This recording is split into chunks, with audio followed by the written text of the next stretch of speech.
Ayaw ko sanang tanungin ito o ayaw ko sana hong erase ito. Kasi syempre, hindi naman siguro pagkakaila. Kasi may mga nagsabi na sa akin, matagal nang natap ang aking mga cellphone. Di ba?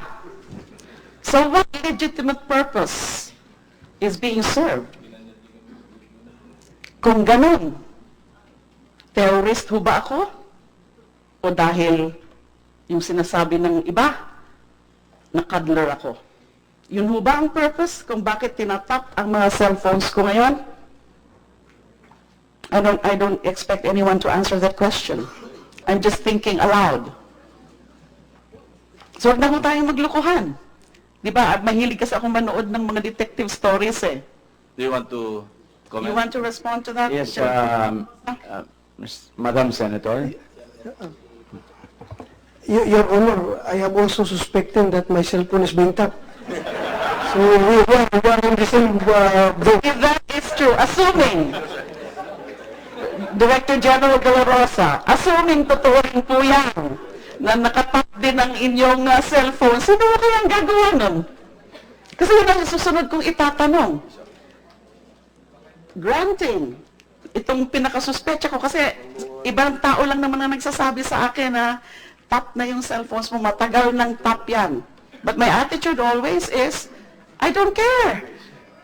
Why should I care about that na I don't care. Pwede nilang pakinggan lahat yan, you know. Anyway, I'm not the one violating the law.